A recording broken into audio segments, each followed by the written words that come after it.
Right, so hello and welcome back to Books and Things, and welcome to another video, and today I have for you a little Victorian book haul.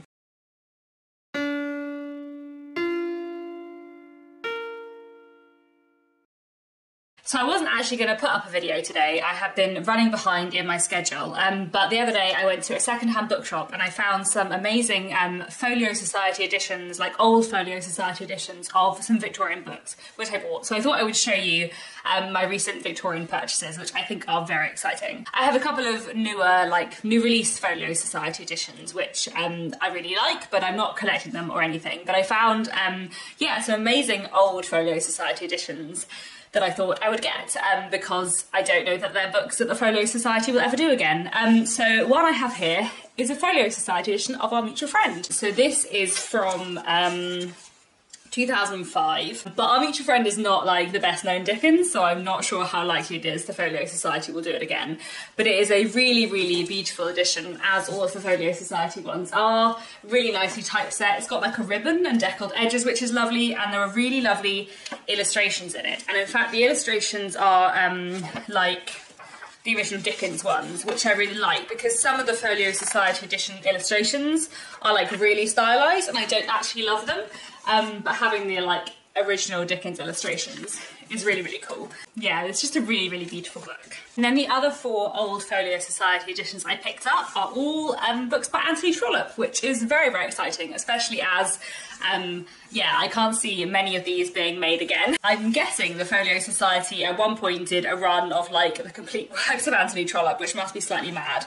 So this one I have here, which is Without Its Case, is from 1981, and it is by Anthony Trollope. It is The Two Heroines of Plumpington and Other Stories. So I have read some of the short stories in here, but I don't think I've read all of them. And it's a really lovely edition. Like, I really like the design of it. And I think there are, yeah, some line illustrations in here as well, which are really nice. It's very pretty. Yeah, look how lovely the illustrations are. So this is a bit smaller than Our Mutual Friend, and really nice. And like I said, I haven't read all the stories in here, so I'm looking forward to reading the new to me stories in here at some point as well. And then I also found a Folio Society edition of The Belton Estate, which is very exciting because I don't even think The Belton Estate is in print anymore, let alone in like such a beautiful, lovely edition. And this edition is from 1991, and yeah, just has lovely illustrations again, really nice line illustrations. That's a slightly sinister image, but I like it still. Like I said, I don't think The Belton Estate is in print anymore, so this is just a very, very exciting thing to own. Like, there aren't going to be many opportunities for me to get any kind of edition of The Belton Estate in my life, let alone one that is as lovely as this. So that is very, very exciting as well. Very, very nice indeed. And then the other two books I got are two Folio Society editions, again I think from the 80s or 90s, of my two favourite Anthony Trollope novels, The Way We Live Now and The Small House at Allington, which I'm very, very excited about. So let me show you The Way We Live Now first. Again, really, really nicely designed, like really, really beautiful book. Yeah, just gorgeous. And again, it has illustrations in, which is really, really nice. This is from 1992. Anthony Trollope was obviously just having a bit of a moment in the early 90s, and we have, yeah, lots of fun, great illustrations throughout. This one is great. I love this very much.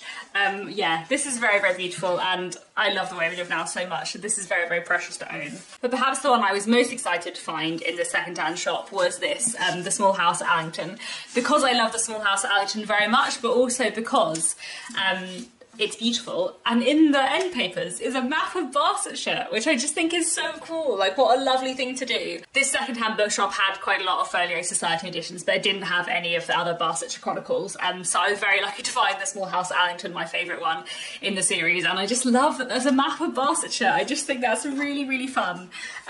And then, yeah, there are like illustrations throughout, which are really, really lovely as well. This is from older, actually. This is from 1979.